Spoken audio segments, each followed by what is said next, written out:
So thank you for joining me for day 6 of the 12 days of healing. And today we're just going to jump right in. We are going to talk about triggers. And so, what are triggers? Triggers are pain points that display hurt, offense, shame, embarrassment, or they even remind you of an experience that has done the same. So to me, triggers are basically indicators. They allow us an opportunity to grow, to change, to improve, or to remove things. So today, for day 6 of healing, we're going to talk about how triggers can help us heal. Initially, I wanted to talk about societal standards and social media, but I wanted to talk about how those things needed to be managed and monitored. But I really started to think about, why do we have to manage and monitor those things?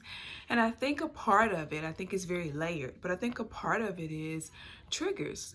Our bodies keep a diary and a journal of when we've been hurt or offended. And our brains also love to create narratives to protect ourselves. So, what triggers you? What words or experiences, what kind of people trigger you? What emotions happen when you are triggered? And how do we identify a trigger, right? Like, what does that really look like? So, before I get into questions that I ask myself, I want to just give some points on how triggers can help us heal. So, how learning about our triggers can help us heal.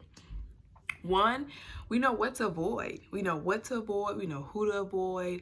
And we can set a time frame from that. So using social media as our example, a lot of times we all take breaks from social media because it's too much. There are things that provoke a feeling or an experience or a thought with us.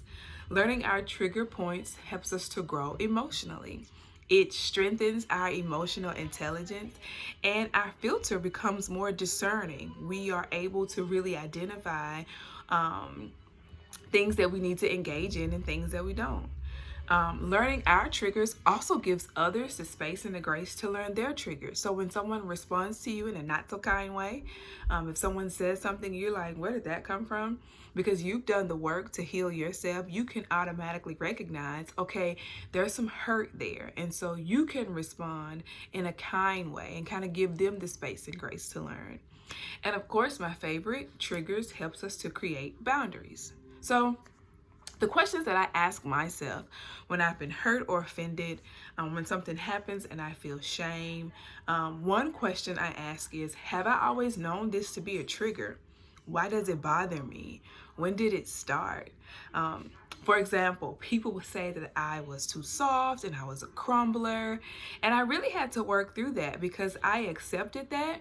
My response then turned into me sometimes being snappy, or it turned into me being a little too aggressive. And so I actually sat with my therapist for months and months to kind of really identify that. And one of the things that she said to me was that I have a tender heart. And I don't have to tell you that right now the world needs more tender hearts. Now, what I also have learned is that it doesn't mean that I allow people to take advantage of me, right?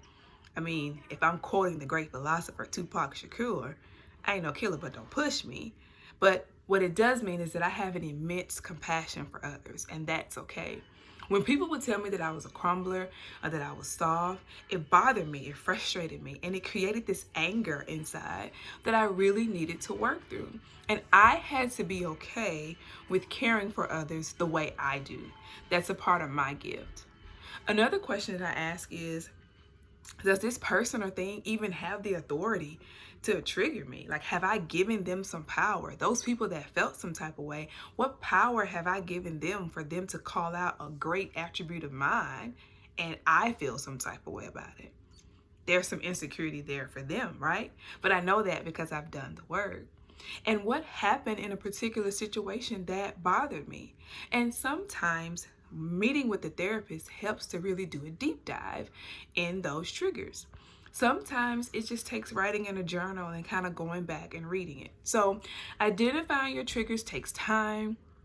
It's hard. You have to be vulnerable. but it is so worth it. I would suggest taking some time to journal or praying and really giving yourself the space and grace to heal. Thank y'all for day 6.